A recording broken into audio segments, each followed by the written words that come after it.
everyone, I'm Tony Lontis and this is the Everyday Business Show.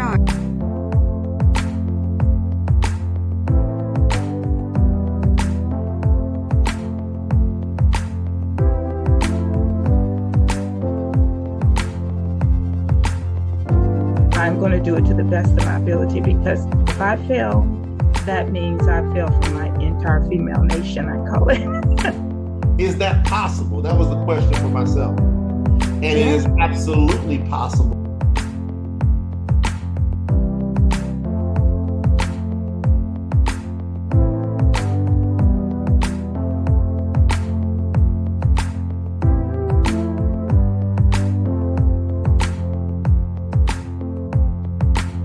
Hello, everyone, and welcome back to the Everyday Business Show. I'm your host, Tony Lontis, and today we have another truly divine guest for you. But before we get on with the show, here's what you need to know. If you're listening to this interview live on Facebook, LinkedIn, YouTube, Twitch, or Twitter, please don't forget to like, subscribe, and comment. You will also find the notes for the show underneath wherever you're watching this interview, and it gives you valuable information to connect with our guests, to connect with me, and make the most out of this interview. You can watch replays of the Everyday Business Show across multiple platforms across the globe, including Binge Networks USA, Zondra TV Networks USA, Hub TV, Hero Go, and of course the Tony TV channel app, available on Apple, Android, Roku, LG, and Samsung on smart TVs across the planet. Now, each and every week, we want to be part of the international movement that acknowledges the special and important role Indigenous communities play in the development of our country's cultural identity. So today, I want to acknowledge the people of the Yugambeh language region on the Gold Coast, Queensland, Australia, the traditional owners of the land on which we meet and broadcast, and pay my respects to the elders past and present, and to all Aboriginal Torres Strait Islanders people watching here today. Now, we have an incredible series for you with Dr. James Fischer, and we're going to be focused on light, the public good, and it's a fascinating insight into the impact of light across the world for human, plant life, and animal life. And in particular, in the next show, we're going to be focusing on the impacts for our beautiful animals. Now, our guest, Dr. James Fischer, has a PhD and is the Executive Director of the Zoological Lighting Institute in New York. Now, the Zoological Lighting Institute is a 501 non-profit dedicated to supporting the sciences of life and light through the art of animal welfare and wildlife conservation.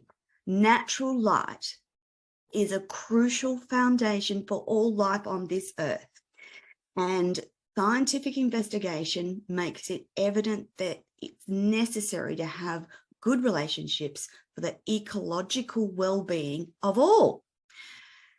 ZLI, or the Zoological Lighting Institute, is for businesses. The endowment opportunities entail named grant, postgraduate, and scholarship sponsorship opportunities. The second part is animal welfare monitoring franchises, monetize beneficial data collection while improving care, husbandry, and research for animals. The third is the animal welfare design and education, and it's advancing the discussion around animal welfare orientated approaches to design, planning, and pursuing sustainable conservation, one animal at a time. And you'll hear from Dr. James that his background is in architecture, and it's a fascinating discussion to go from architecture to lighting and animals, but we'll discuss that later. And last but not least, ZLI pursues inclusion, diversity, engagement, and access programming related to ZLI campaigns and in partnership with Photo Diversity Films. That we'll save for the third show. Now, the campaigns underscore the importance of applied photobiology. Now, that might not be a word that you hear in your everyday language, but photobiology is really important, and you're about to see why. The campaigns that Dr. James established take cues from different animals to highlight the importance of SDGs to work upon. ZLI's Beached campaign, for example, interprets the extreme adaptability of creation. I've said that wrong. Senses to encourage dialogue capable of overcoming anti-Asian hate. Now, that's in relation to whaling and fishing campaigns. Now, there's other campaigns that address the mental health concerns related to environmental factors, specifically that of artificial light. Other campaigns related to healthy aging, food security, reproductive health, and migration trafficking are all part of ZLI's portfolio. I am absolutely delighted to welcome Dr. James Fischer to the show today. Good morning, James. Good evening, James. I'll say good morning, but it's thank you very much. And I know it's a mouthful. You know, there's a lot that we've sort of packed into a small organization. So yes. I really appreciate the thank you very much for the introduction like that. Now, James, we want to talk about all things animal zoology, light. So there's a lot of things that we need to cover. And I thought that I'd start the show by one of your favorite quotes, which is, "We are beings of light," by Fritz Popp. Why do you like this quote, James? I think because it gets to basics. When Fritz Popp, when he's saying we are beings of light, he means it in a very physical sense. If you think of fundamental physical forces, right? There's gravity, you know, there's strong and weak nuclear forces. Yeah. And then there's electromagnetic radiation. And that's where light fits. It is light, you know, that's basically light. So when we think about how living organisms occupy the earth, how they grow, how they develop, how they maintain, it's really an operation of light, on light. And so that particular quote, it also opens up the idea of looking at light in a very physical sense. So not in sort of a casual sense or like an industrial sense, you know, or a task-related sense.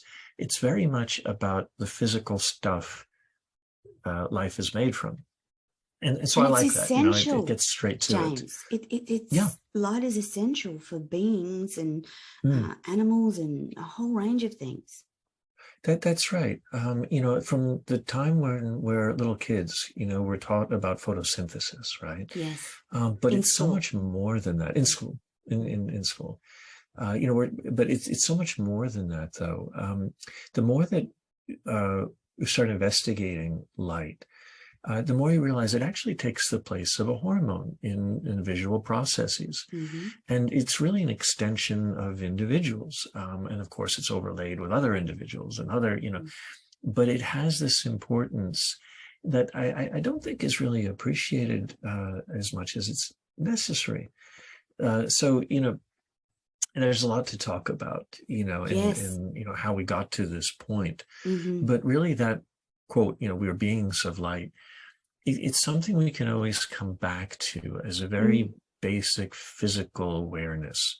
Yes. That then allows for other kinds of decisions to be made, you know, based on what we want to do with that. Yeah. James, your background is in architecture, and now you have this amazing not-for-profit. I'm curious about the transition from your professional architectural life into this amazing not-for-profit that you created. And I understand that it began in 2010. Can you take us on that journey? I can. 2010, that was really sort of like the last transition for me, I think. Before I became an architect, I had studied physics and, at Wesleyan, in Connecticut. And, I wasn't a very good student, I don't think, looking back on it. But I did have a good hands-on feel for optics and electronics. The way my education worked, if I could work with my hands, I would. Yes. And I got into architecture after that. But, physics studies was such a struggle that when I got into architecture, I was at a place called the Lighting Research Center. But the vocabulary and the concepts used to talk about light were completely different from what I had struggled to get to as a physics student. And what that meant for me is that, there was something that was off right away. But, you want to be a good student, you want to become an architect, you sort of go along with it.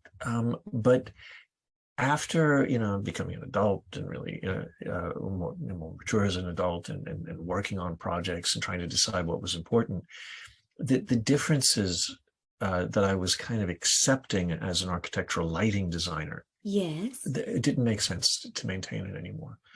So the Zoological Lighting Institute was really an attempt to say, well, what if we took the physics of light seriously and didn't make concessions? What would we get? And, so started looking at things like photons, photon density counts, fields, in terms of how they combine in fields and how that relates to biology, and then how biology relates to things like your mental state, and there was a sequence there. And it was really just a question of being honest, with not accepting sort of that concession that I felt like that I was doing. And many lighting designers and architects will, they have their own ways around concession making. They'll work in a very experiential way. So I worked with this wonderful lighting design firm. It's called L'Observatoire. Hervé Descott was the owner there, and I wasn't there very long, but he had a very good approach of just testing things and using things, and very hands-on way of looking at light, and that was great. I think that was really the best of many options, as terms of an approach. That being said, it doesn't really help when you start to think about like the public good, if you want to ground that in biological or physical reality. You have theatrical advancements, if I could say that, that you would get from an experiential point of view. But that biological approach, that if you want to make a decision about how do I develop the landscape with people of all sorts of different backgrounds, how do I get into a situation where I want to care for an animal that I cannot possibly get into its mind? Then you start thinking, well, what is the biology? What is the physics of light and the photobiology, which is basically just, light and life. How can I start to think about what's going on in this physical sense so I can improve my decision making? So the Zoological Lighting Institute, it actually, there was a thing called Zoological Lighting Services before that. I worked in zoos, aquariums, like trying to, as a lighting designer, in the way that L'Observatoire would work. And, but it wasn't enough, because there was always that answering to industry and always that answering to clients, and not really getting into saying, well, what's really going on? And how do I improve the basis for making decisions other than the authority of the contract? So that's how ZLI really got its start. We looked at nonprofit. So you could have more impact. James, just going back to that time and space where you worked as an architect in lighting for zoos, I'd really love to know some of your insights from that time around the particular animals and the lighting for those animals. Can you share that with us? I can. I think with lighting, you know, on that side of things, and it's very, very different from sort of like the charitable overview, although like we integrated it in. With lighting in that context, lighting can serve a lot of different purposes. Some of it's theatrical. You know, there's almost like a stage set. You know, an animal will be on stage and it's what you want to show it. So it'll have bright lights put onto it, right? In other instances, you'll have the lighting itself serve as almost like an icon. So if you think like holiday lighting at zoos, right? It's the lighting that's important. Nothing else about the zoo, right? Nothing else but the animals. It's the lighting that's important. That in my mind is a mistake. But that being said, it's a valuable mistake in that people enjoy it. And so they come and, you know, so it helps drive revenue. On the health side, with the metrics that are being used by lighting companies, and I know I'm always cautious about this, they tend to be inappropriate in that you'll have metrics like color temperature, you'll have metrics like lux and lumen, you'll have some information about frequency, you know, what frequencies are being provided, some lighting that even will pretend to be daylight, you know, and it can't be. You know, if you think about what daylight is in a natural environment outside, any artificial replication of that is going to be static. It's not it. It's going to have a fall off pattern, you know, with high intensity near the lamp and falling off to the square of the distance, right? And that produces a gradient that you would never see in nature, you know. And so there are all sorts of ways it's different. Anyway, but that being said, lighting in zoos and aquariums and the pet trade, you know, it's all with good intent, you know, to remediate something that's wrong, right? You know, the animal's not in its natural habitat. Something has to be done. And you'll even see that in the wild too, you know, where you'll have things like sea turtle lighting, like sea turtle friendly lighting, right? Which, you know, best thing is just take it out, you know, and use something else. You know, there are, by using something else, I mean, well, can you do this with reflectors because cars have lights, or, you know, can you do it with, you know, contrast, visual contrast elements, so that the way the ambient light is picked up by materials provides all of the things the artificial lighting would do, and allow. So are you talking for like, you know, white paint? Right into it. Yeah, no, it's good. So you're talking about things like a white painted wall, for instance, would give some light versus the gradient light of that you talked about, where the light intensity is strongest, closest to the light source and goes out, whereas a flat white wall is a flat white wall, and the light from that is static. Well, it's a backdrop. No, well, one way to approach that idea of lighting in the environment, if you think that our eyes adjust, right? People's eyes adjust all the time, right? You know, if they're allowed to, and it's a big if.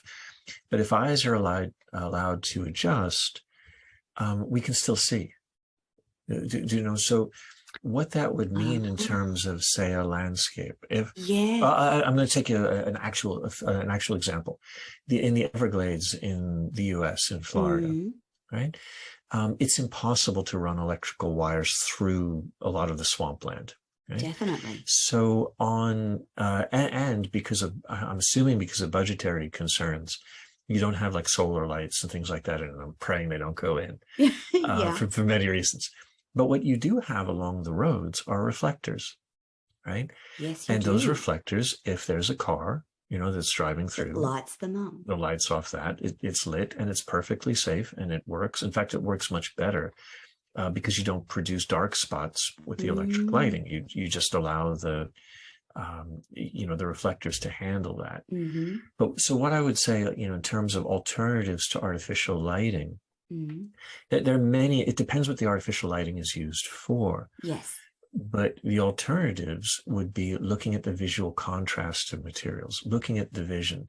In fact, even like in architectural lighting programs, I remember this very clearly from the 90s and in the early 2000s. And you always have lighting designers complaining about illuminance metrics being inadequate.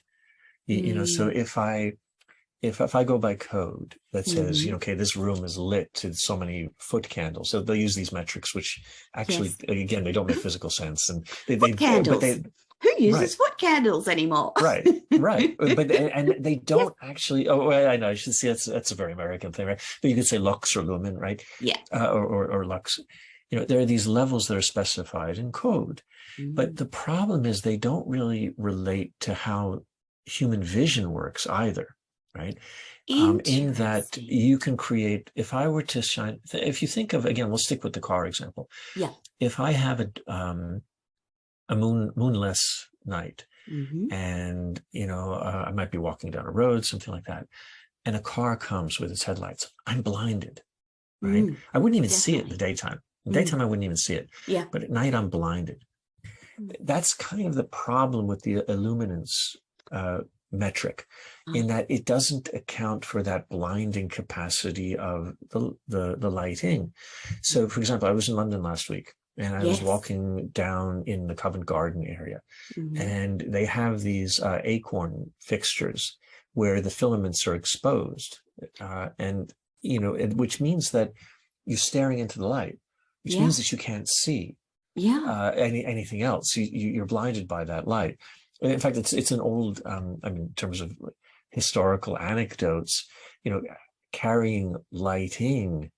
In I want to say 17th century, maybe 18th century in England, you know, the regulations was to carry lighting by the poor, so you could see where they were. People had to have lighting so you could see who was there, not so that someone could see their way around, because it's actually very blinding to have that.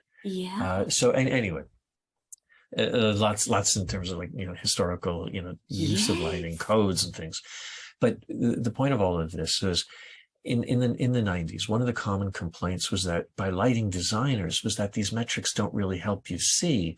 So the better designers, you know, they wouldn't do that. They would really want to do experimental things and see what luminance might be, these relationships between surfaces. And you know, a funny thing with artificial lighting, or with the bouncing of light around in space, right? You know, typically we'll talk about materials as reflecting light or you know, transmitting light, like glass, right? Yes. But really what's happening physically is that those surfaces are absorbing that radiation, and then when, you know, everything settles down, it happens, like, you know, much faster than the blink of an eye. But you'll have a re-emission of radiation that we pick up as light, right? And so it's not the same light. So you can see here my little figurines, and there's reflections here. The light is reflecting onto the glass. Yes, but it's actually being re-emitted by the glass. See, it's not the same light. It's not as if, you know, from my light bulb above, you know, that light is hitting Mikasa here. It's an Attack on Titan figurine. It's hitting the figurine. The figurine is absorbing that radiation, right? It emits new radiation. That's bouncing against the glass. I'm sorry, that's being absorbed by the glass. Casualness with the phrase. That's being absorbed by the glass of the table.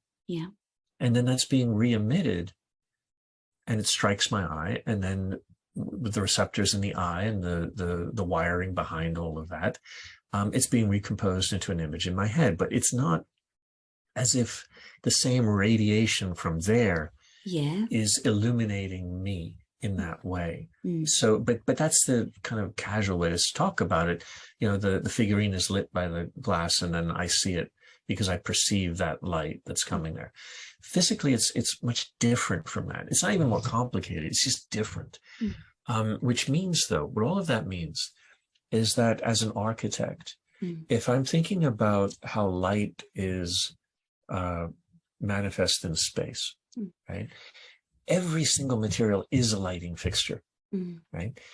And what that means in terms of design is that I can take into account the idea that my ocular system and you know, I can adjust to different intensity levels. Yes. So I can still see, if you know, some of these lights were off, I can still create images out of this room. But I can do it at a level that's much more amenable biologically than if I keep pumping out radiation. So if one of the analogies I think that ZLI we first started making when we formed 12 years ago was that, you know, to think about light, it's probably better to think about it almost like temperature. You know, where you think that there are ranges of intensity rather than absolute values, right? So I know you can get to absolute zero, but if I think of, you know, 0 Celsius, right? If I think of what that is as an environment, as opposed to 30 Celsius, that's a much better way to think about it, because you have these ranges of occupiable conditions that aren't really accountable by sort of like balls in a cup. And if there's one challenge with the lighting industry, it's a balls in a cup mentality. You know, that if I have more light, better, right? You know, it's kind of this you know, uptick. Without thinking that the ranges are really what matter. You know, and there's also other analogies, you know, points in the analogy that make sense, like directionality. You know, so if I have like a window and it's cool on one side, or, you know, basking in the sun, there's a directionality to it. There's a directionality to light fields as well. I mean, you know, the analogy will break down at some point, but that's in terms of the doxology, right? You're just having something to think about normally, right? It's better from an environmental and a biological sense to think about those intensity ranges when you think about how an organism like a human or an animal or a plant I was just going to ask, relates. We don't make distinctions, and we do in terms of our decision making later. And I think we're very different as an animal welfare charity because of that. We do prioritize human concerns, but for many reasons, mainly because we speak, I think. But that being said, we look at things like consciousness as a physical phenomena, strictly speaking, physical phenomena, because we're in the public realm. And we want to be able to accommodate many different perspectives. And the way to do that is always to come back to that physical basis of life, you know, in the here and now, you know, and how that evolves over time. So, James, this is a quite I'm hesitant to say niche area because it's so incredibly important, and somehow niche minimizes the importance of the work that you do. But I really want to know how people can help and what's involved with working with the Zoological Institute. So can you tell us about the numbers of ways and the different ways that people can work with you and continue this valuable work that you do? Absolutely, because we certainly need help. Niche doesn't even it's not the right word, but I'm no, it is. It is. I you know, it's one of these things. It's niche, but it's a niche that's everywhere. Yeah, I think that's what I was trying to like. Yes, it's niche, but it's everywhere across the globe. Yeah, it's more than that. It's the subject of light and life. Right, you know, like in that mission, Sciences of Light and Life, right? It touches on every SDG that the UN has, you know, and it reorganizes SDGs all of it. Sorry, James. Sustainable Design Goals, for sure. Thank go you. ahead. Just going to clarify that. I know what you No, mean, no, but it's good. for the Yeah, audience, no, no, it's related good. to the So, UN's. right, right. But basically, how light affects our lives. You know, Mm, how design, how interacting with each other. So mm. everything from poverty to race baiting Definitely. to reproductive health, all of that. You know, it all fits in with this When light you were talking category. about the way that in England the light was to shine and find where Mm. the poor people Mm-hmm. were, that's almost an early form of racial profiling using light to deter. Like, do you know what I mean? I And I do. never thought I of do it like that exactly. before. It's, we for ZLI to make our mission isn't always that clear for folks when they first come into it. Yes. So we put together those campaigns that we have, ZLI Mm, campaigns. yes. There's beach, there's paranoia, Yes. there's insect apocalypse, healthy glow, what became this time, Yes. save a billion birds, right? There's a lot of them, right? Amazing But names for campaigns, by the way. I wish I had gone into advertising like my dad. I wish I had done that because I would have had so much fun, Yeah. But with the campaigns though, each one of them features some animal, so like insect Mm, apocalypse. I'll take yes. that one for a minute. Yes. We were actually featured by the UN, actually, a paper that we did Mm, with insect apocalypse. mm, It's insects. Right mm, now, people may or may not be aware of the horrific decline of insect numbers around the globe. Right, mm. it's upwards of 75%. Yeah. In some areas, generally about 60. In some areas, 75. The problem That's with that is terrible, James. it is Because terrifying. yes, that You would be lose my insects, you lose response. everything. Yep, Absolutely. They are the building blocks of life. yep. And so it's a huge challenge that isn't getting it.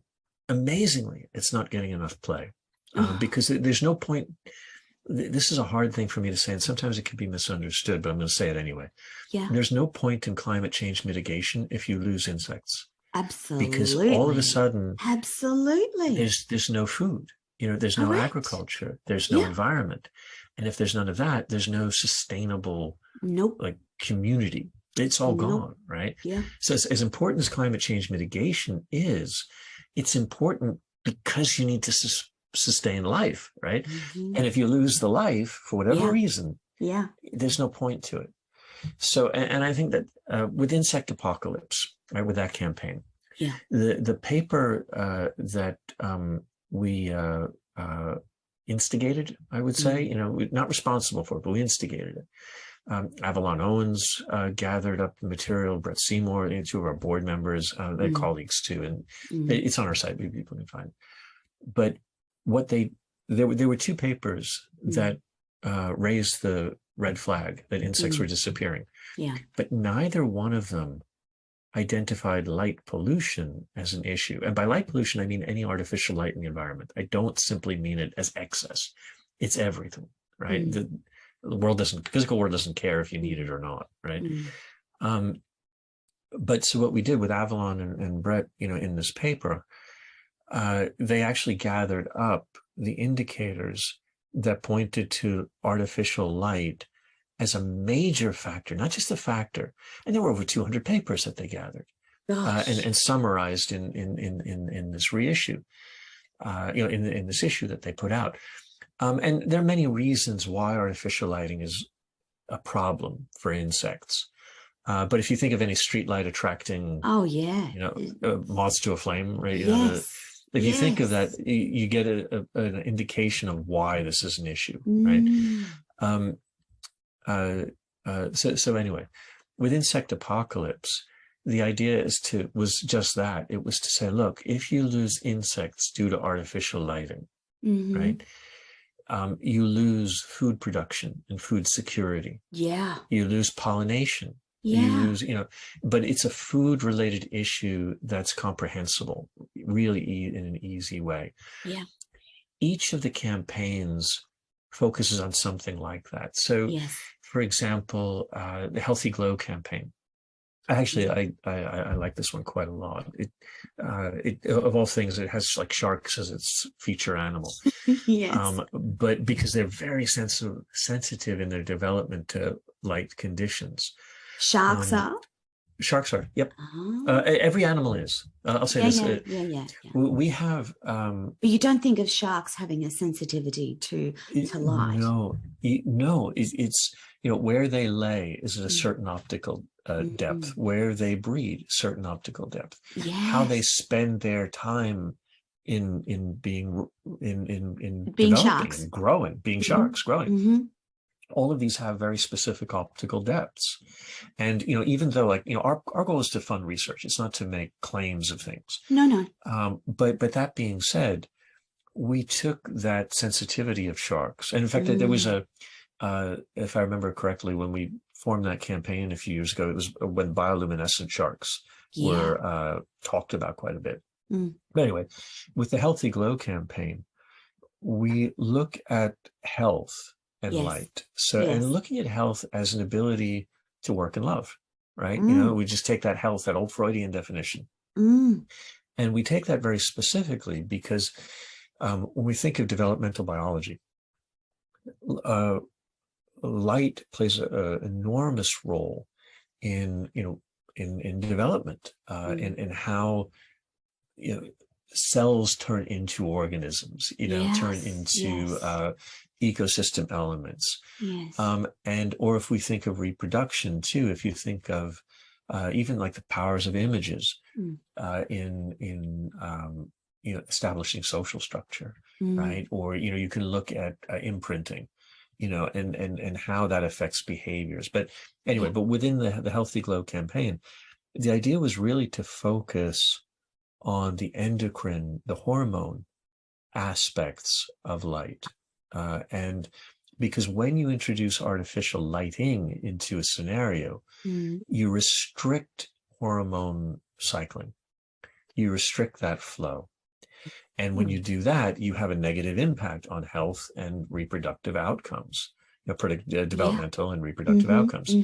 So like within our, I think this is pretty straightforward. Within any vertebrate animal, right? If we look at a human eye, I'll start with the human eye and we can go to other examples. In a human eye, the receptors at the back of the eye, right? The back of the retina. We have cones, we have rods, and then we have hypersensitive ganglion cells, right? Light sensitive ganglion cells, right? And those connect right into the pineal gland, and in the brain, hypothalamus and the pineal gland, and they govern the cycling of hormones. And there are several different channels. But effectively, what that does is establish cycles of hormone cycling in the body. It's very important to the functioning, right? When artificial light is on, there's a signal essentially that suppresses that full production. So, if we talk about melatonin and those kind of things, what we're talking about is that absence of light allows for that little bit of production that allows for the ebb and flow in the body, right? And that establishes homeostasis in the body, dynamic homeostasis in the body. With the artificial light restricting that, those functions don't proceed as vibrant as a way. They should. So you end up with greater onset of diabetes. We'll say some of the Harvard medical studies, right? Incredible. You have higher rates of diabetes, you have anxiety, you have slower wound repair, blood disorders. There are all sorts of physiological changes simply because of that relationship. Not even thinking about like the what's seen and how hormones play a role in conscious functioning, which they do, but not even looking at the rods and cones for a second, just looking at those homeostatic potential. So anyway, short of all of that is within the Healthy Glow campaign, the idea is to say, look, reproductive outcomes depend on natural light cycles. developmental, growth patterns, wound repair, all of that, disease onset, depends on these natural light cycles. And so, at the end of the day, the campaign is to make that easy. Now, we had sharks because of that sensitivity, but also because of the role of shark fin soup in reproductive ceremonies, wedding ceremonies, things like that. And as a way to open up this conversation into alternative forms of medicine and how that, sits in an international context, thinking about, well, I have to deal with the lighting problem as well, in addition to looking at all of the traditional pharmaceuticals that are typically dismissed, as being, somehow barbaric, which you hear that all the time. Whereas what we're trying to say, well, look, but we have another issue here that's much bigger right now. It's all big. It's all big. Like we want to see an end to shark finning, right? But that being said, we want to be able to come to the table and say, look, there are many issues around this.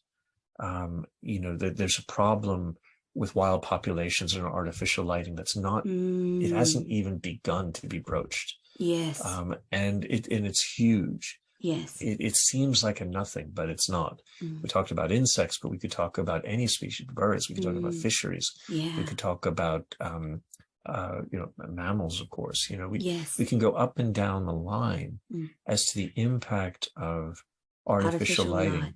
Whether it's in the cities or in urban or suburban situations, it doesn't matter, because animals migrate. If I'm in New York, right? And if I kill, there's very direct things here. If I have my glass window, right, and it kills a migrating bird that spends part of its year in Brazil, I killed a Brazilian bird. Right? It just happens to be here at the moment. Right? And so my not screening that window, right?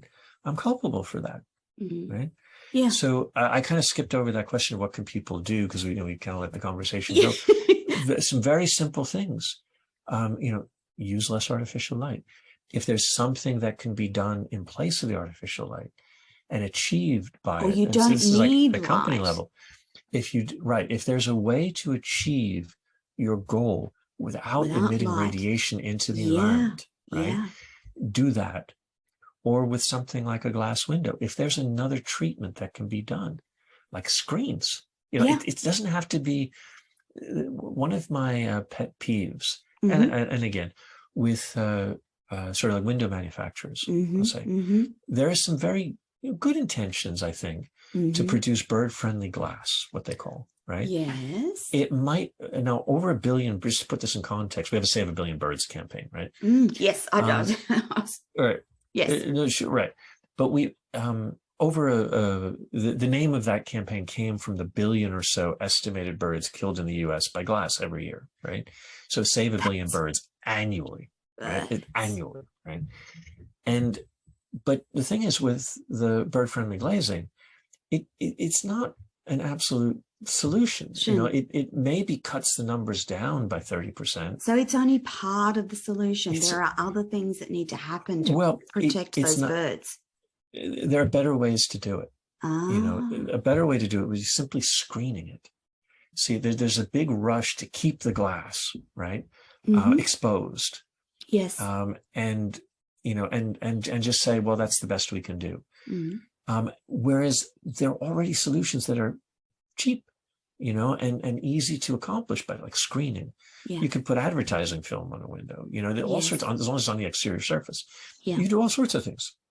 But there's a clinging to that established practice, that I need this. See, as an architect, I think maybe I was going to circle back and say, from an architect's perspective, what would you do for windows?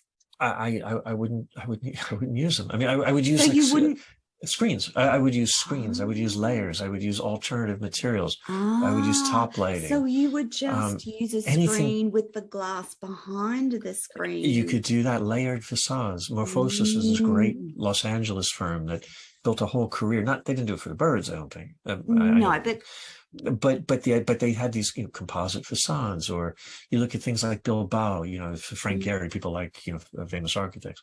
You know, there's so many different ways to look at the dividing line between inside and outside, right? Yeah. And so many ways to accomplish it. Yes. That knee-jerk reaction of installing a window, right? It's wrong.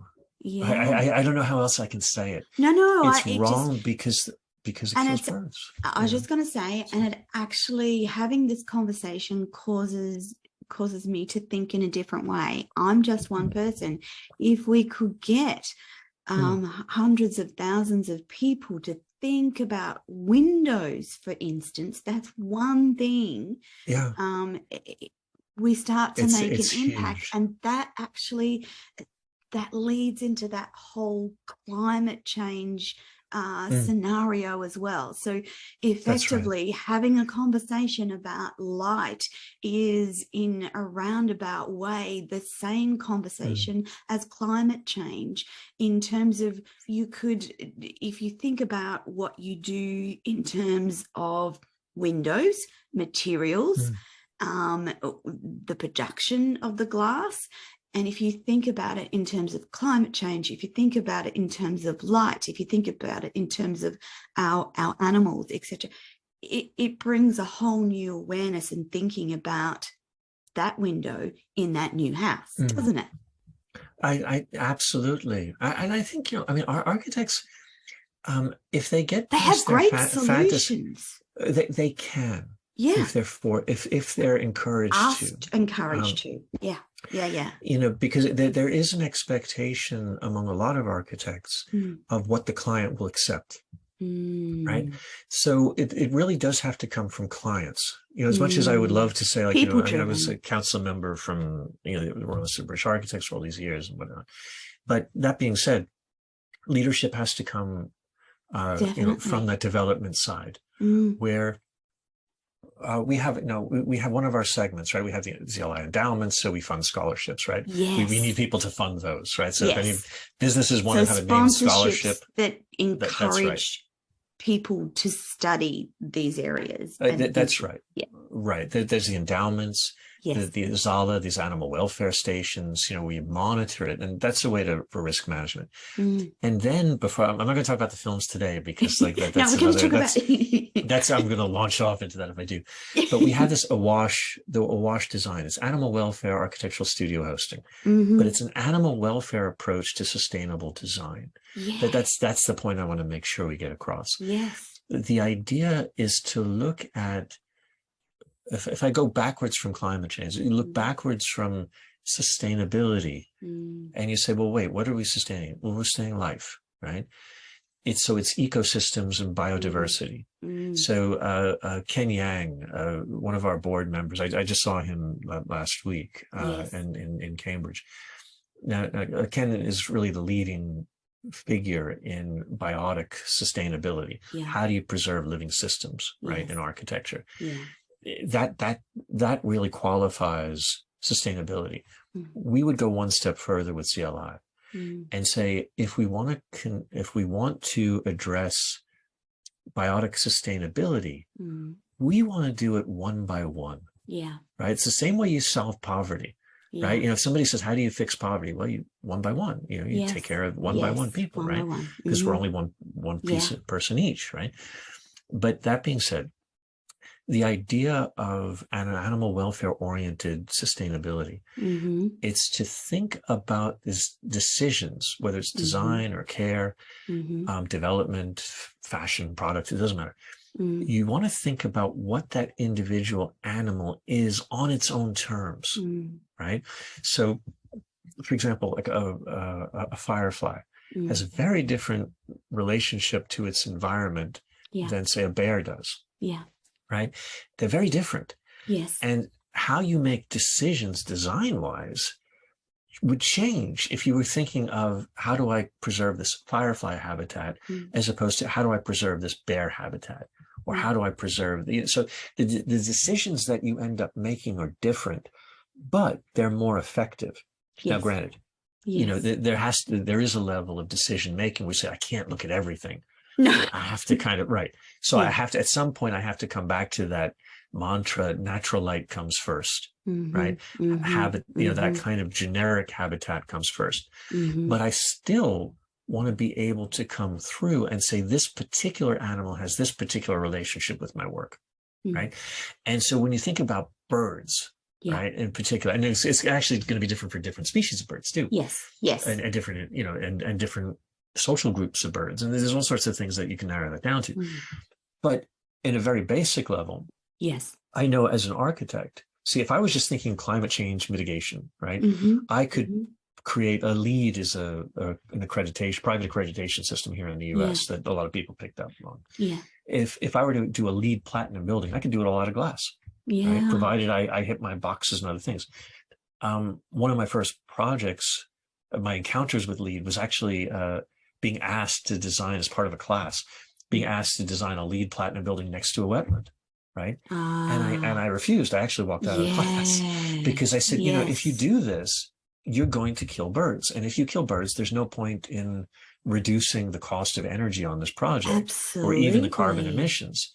So, so thinking about an animal welfare and AWASH approach to designing a building, it's thinking about those relationships. So I would think, well, how do I do daylighting without using bird killing glass, right? How do I provide nesting? How do I provide, you know, or planting, all of that sort of thing too?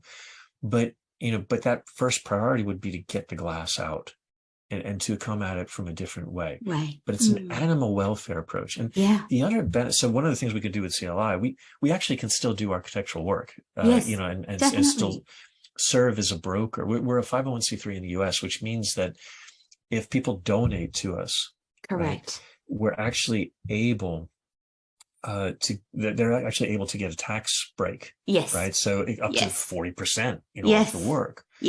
Or off the cost. If they engage us to broker the design.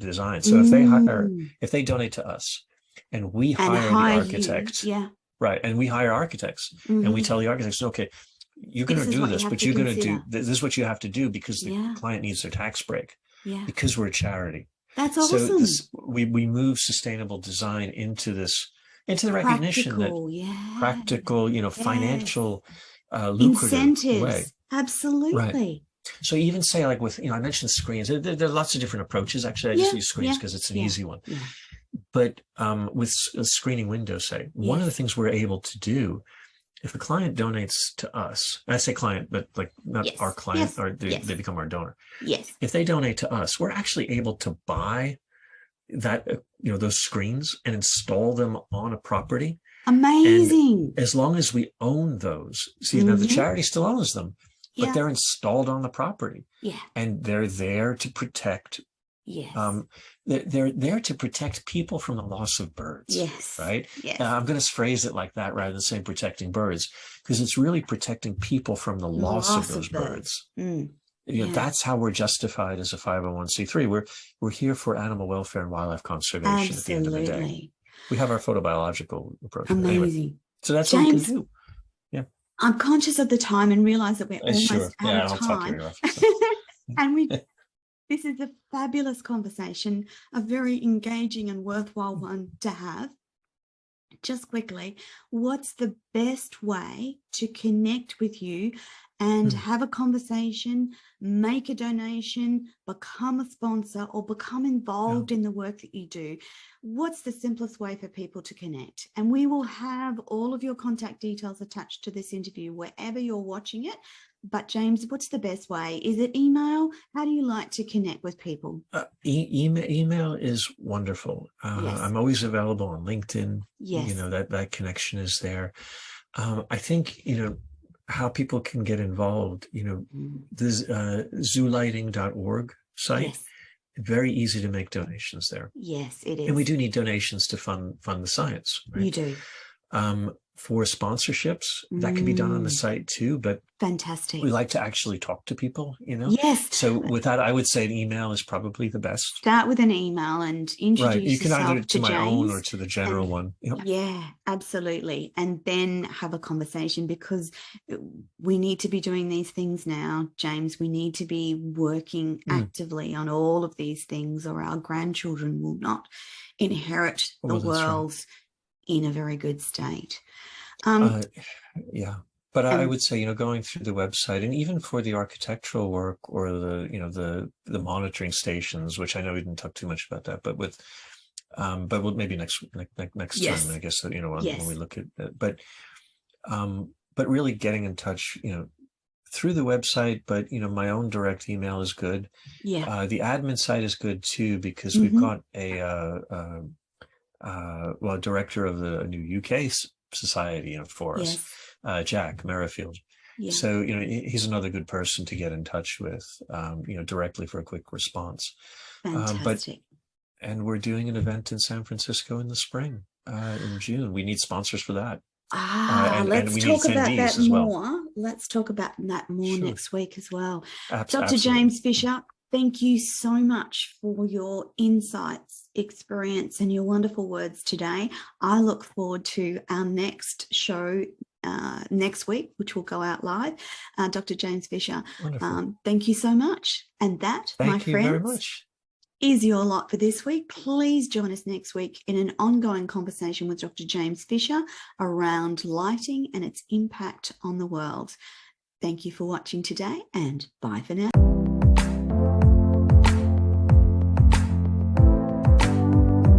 Back, everyone. I'm Toni Lontis, and this is the Everyday Business Show.